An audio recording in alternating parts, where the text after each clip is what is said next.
Hey, everybody. I'm glad you're tuning in to listen to another of these conversations. And today I'm really excited to welcome another one of my good friends. I'm just bringing college buddies onto this thing. I think that's what I keep doing here. But Chris Rogers and I have known each other now kind of almost 20 years, haven't been in touch for a long time, but I've seen Chris's ministry and work grow, especially over the last couple of years with marriages and relationships, and just thought he would be a great person to bring into the conversation. I know we've talked a lot about some parenting stuff, but really today we want to talk a lot more about just marriage and how you guys are sustaining your marriage through some of the crises and some of the things that are going on. So I want to give Chris a minute. Just Chris, you want to just introduce yourself, your family, kind of what work you do normally? Yeah. So this is kind of funny to say, but we met in a Bible and theology degree, and I got married and graduated, and it got me a job at Maytag. So after trying to figure out what to do for a couple of years, the long story short is the Lord absolutely led me, and there's actually kind of an interesting story, but he led me to go back and get my master's in marriage and family therapy. So I am a trained marriage and family therapist, and I've been doing that 13 plus years, 14 years. I've had 2 different practices in 2 states, and I love it. I do a lot of spiritual formation as well. I do a lot of integration. We do a lot of people come to me really from all walks of life, but I have a lot of people that come to me that want to ask the questions of like, why is God mad at me? Why theodicy? Why do bad things happen to good people? Yeah. How do I hear God's voice? How do I make this decision? All the way over here to, I had an affair. I'm an alcoholic. My kids are driving me nuts, whatever it is. So everywhere in between is kind of what I do. Mm-hmm. I do a lot of family stuff. And I did, if I can plug, still feeling a little funny about it, but I did just publish a book back when I've lost track. End of the year last year. Took me a lot longer than I thought, but it's I'm a teacher by nature, and I'm very visual, so I kind of created like 10 different tools that I teach everybody, and I've got pictures and diagrams, and it's very intentionally short, direct, real punchy. Here's some practical stuff.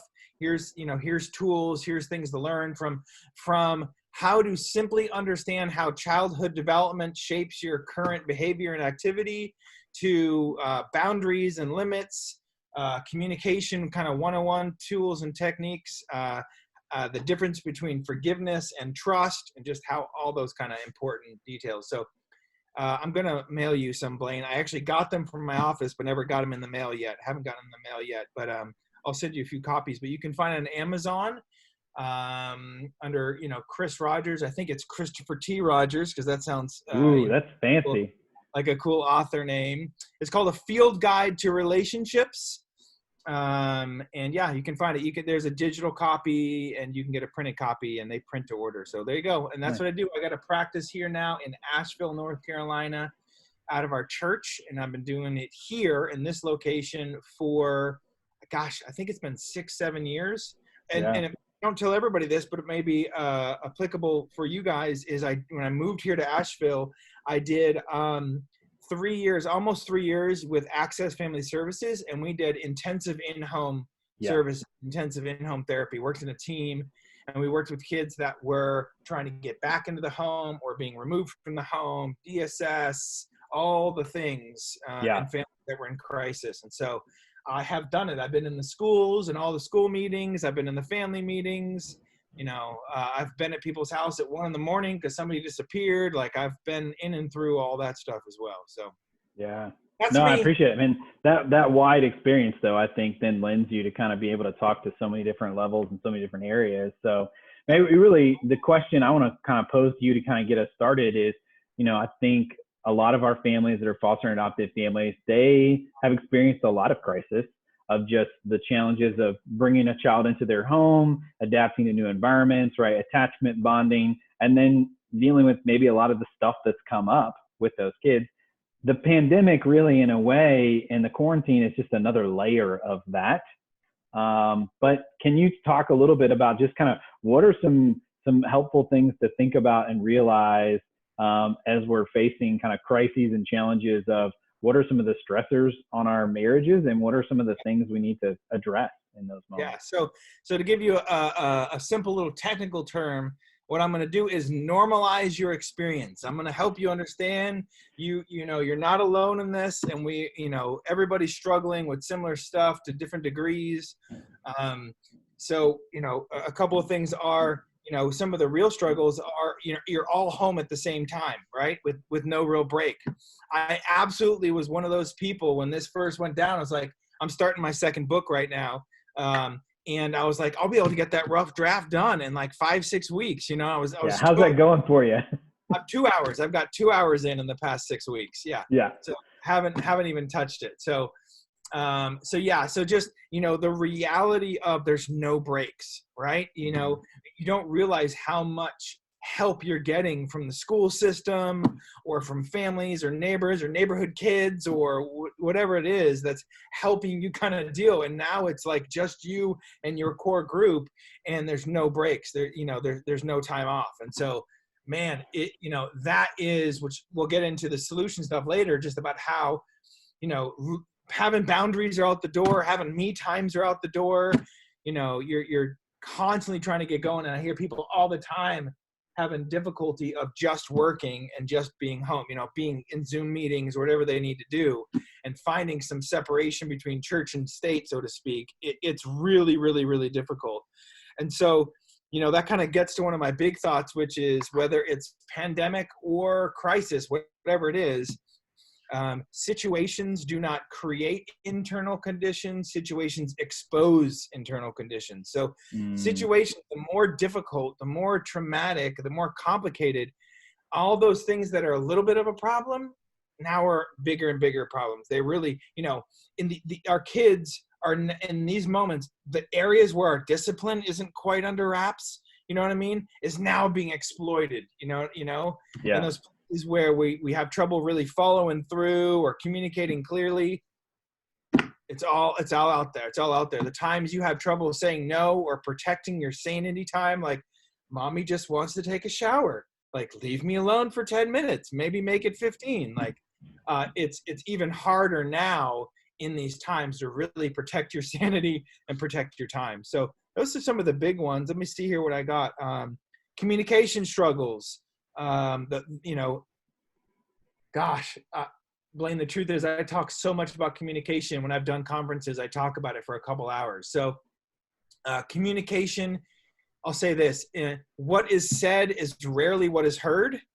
And when it comes to communication, consistency is key. And so, we think we've said to our kids, no, you can't have a lollipop at the grocery store. But when they keep whining and begging and we give them the lollipop, what have we just communicated? We've communicated, you can have it, you just got to pester me for it first. And so that kind of communication stuff just gets really exploited because you're so worn out. You're so tired. You're so going all the time. Mm-hmm. And so that difficulty of kind of communicating expectations to your kids clearly. I mean, I teach this stuff and I'm still struggling with it. Like, we're trying to, okay, no, it's bedtime. Get out of my face. Go to bed. Go to bed. You get worn down, and so it's harder to follow through with that stuff as much as you would want. Yeah, and I think too, especially in kind of as a couple, as a married unit, like the pressure comes especially around your hearing tone and some body language and some stuff that's probably not intended, but that's because of the stress that your partner is feeling in that moment, like it's not coming off the way that they meant it necessarily. You're also not in a place where you can receive it well. And so the miscommunication that's happening in between is a huge dynamic. We're frail, man. We're on the edge, we're kind of worn out. So yeah, I definitely talk a lot about time to time that you just kind of referenced it, but communication is 55% body language, 38% tone, and 7% words. Yes. And we put all the gravity in the words. I said the right words. Yeah, but you were like, your arms were raised, you know what I mean? And you sounded like you were so mad, or, whatever that is. Or the opposite. You sounded like you didn't really care. Like, so much that goes into the miscommunication, and we're all in the struggle for sure. Yeah. Well, so I think too, so I mean, obviously it's very clear, like some of those pressures, and the thing that you reminded me of earlier is that I heard somebody describe this the other day, like pressure is what makes the crack in the fissure get wider, right? That's And so that's kind of where we're at in whatever crises, whether we're talking about the pandemic, the quarantine, just it. the parenting crisis that you're in the middle of, the job loss, the health challenge, right? Medical challenge, whatever that is, right? That pressure makes that fissure get wider. So what Right. are some things we get some tools? What are some things that you think kind of given we're all together, we have limited time, what are some ways, and I think this is still true in the pandemic and outside of it, because before this, we didn't realize that we were probably all running to like 17 different activities every night and didn't have any time to connect anyways. So Right. what are some ways that we can kind of connect and really kind of create some meaningful relationships in this moment? Yeah. Let me be rude real quick, Blaine, and say just real quick, the other things that can really get exacerbated in this time: anxiety, depression, isolation. Mm, Like, just to say, like, that's normal that those things are going to kind of get increased or be more of a struggle during these times. yeah. Uh, and again, I want to just finish that by saying we're saying this to comfort people and let you know you're not alone. You know, Yep. everybody's struggling with this. Everybody's struggling with this. This is extremely difficult to manage yourself consistently. Um, you know, maybe like you were just saying, maybe what we were doing before, we weren't very connected, but somehow we were making it work, or it was Mm, normal for us. And yeah. so because it was normal, we were more comfortable with it. We're all out of our comfort zone right now. We're all out of normal.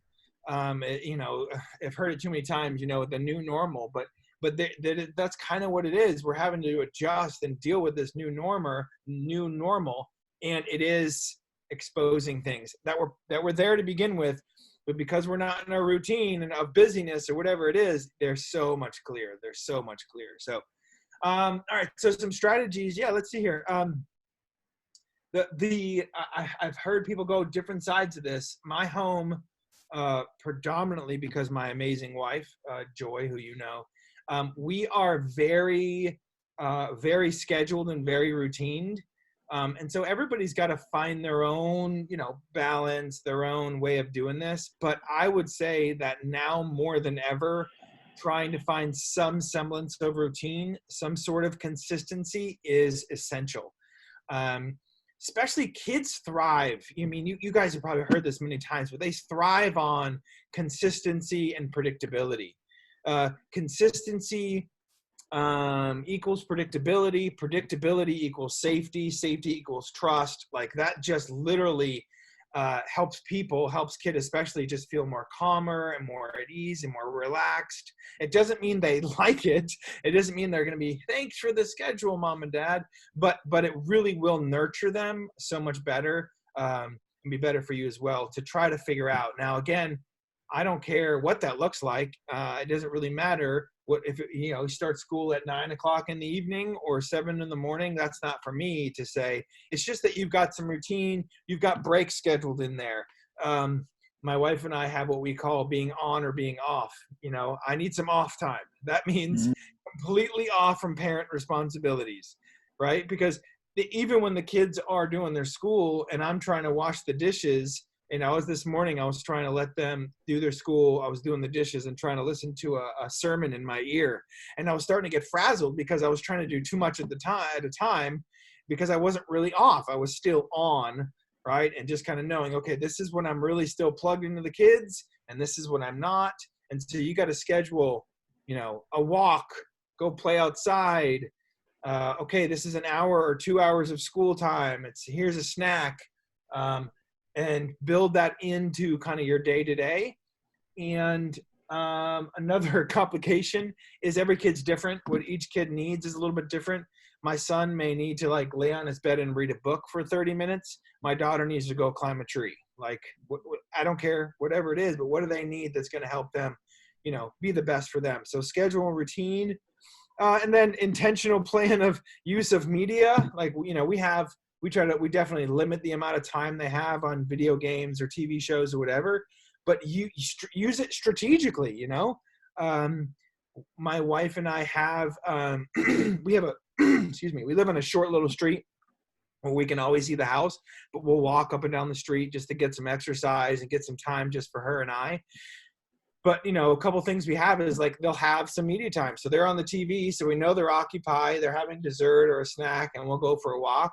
Or something my wife started is 6 nights of the week, there's a different family member on, reading them a book or even doing a Bible study or a devotional over Zoom or like that. And so you got some virtual childcare, things like that. And so it's kind of bleeds together of just saying how in the schedule and routine as best you can, you've got to schedule in time for each of you to take a break if you can, taking turns. This is your turn to go do some yoga. This is your turn to go take a nap, like whatever it is that you need to do. And then also build in as much time, using the resources you have, whether it's getting them on a meeting online with a family member, or it's using, Nickelodeon or whatever. My kids don't even watch Nickelodeon. Disney Plus is the thing now, whatever it is. Yeah. But use that stuff intentionally, and be planned and routine. So anyways, that's hard to do, but chaos is harder. Like once you get into the routine of it, it'll work better. But I will be honest and say it may take several days for you and the kids to adjust or accept the routine. When it comes to doing this kind of thing, we're talking about boundaries, that kind of thing. And the difficult with boundaries is I'm doing this so that I maintain the best version of me. It's my job, children. You don't have to say this to them, but you need to know I'm doing this so that I can be as patient with you as possible. I'm doing this so I can be as loving as possible. I'm doing this so that when you have my attention, you have my full attention. And that's why we do this. That's why we are intentional. That's why we're disciplined with ourselves, because otherwise we end up just giving, just the scraps of what we have left over all the time. And, any smart kid will exploit that. Yeah. Right? Any smart kid's going to take advantage of, I know this is when I can really push and get a little extra here, a little extra media or a little extra dessert or, whatever it is, a little extra attitude. And they can get away from it, get away with it. And so you're doing this to care for yourself and to keep going in that circle, Blaine. If we already struggle with doing that, now is going to be the hardest time, but the most important time to kind of work on that. There's so many wonderful people who love their family and love their kids so well. But if I can get a little therapeutic for you, they don't do a good enough job of loving themselves or validating their own kind of sense of time and need, if that makes any sense. And so now's the time you really got to remember, like, my sanity, my peace, my rest is essential. Everything I do is an overflow of how I'm doing, that kind of thing. That's really good. I think too, and I'll give full credit to this. Kelly said this last night in another space where we were chatting with some folks, that like if me going and taking a break is also teaching my kids what it is to regulate and take breaks. That like by showing them I need to go take a break because I'm overwhelmed right now by this. I've now modeled for them, when you're overwhelmed and you're upset and you're angry and frustrated, I want you to go take a break too. And that's okay. Like, and then you have to be okay when they come to you and say, Mommy, I need to walk away right now. And you're like, no, you don't. And you're like, okay, like you're doing what I've told you to do. I got to train you to do that. So, but it is like, you've got to take that for yourself so that you can be the right parent, the right, partner and everything in that moment, but also what you're doing is modeling good behaviors for them. That's right. Yeah, you remind me of another one here. This is good. It's easy to say, but really, really hard to do, really hard to accept and own. It is not my job to make you happy. It is not my job as a parent to make my kids happy all the time. It is my job to care for them, protect them, have their best interest in mind, nurture them, shape them, invest in them. When I've got a priority of always trying to make them happy or always make them happy with me, It's really hard to be consistent. It's really hard to have disciplines. It's really hard to follow through, because again, any smart kid is going to take advantage. They're looking for the limits. They're looking for the edge. That's what a smart, creative, free person does, is where's the line? Where's the edge of this? And so it feels like manipulation, and obviously it can be, but it's really the creative free spirit looking for where the boundary is. And where we struggle with letting them be upset, we keep backing that boundary up and backing it up and backing it up, instead of understanding, like, no, there is a line right here, and it is good for you. How I communicate that, how I express that calmly, respectfully, is what matters.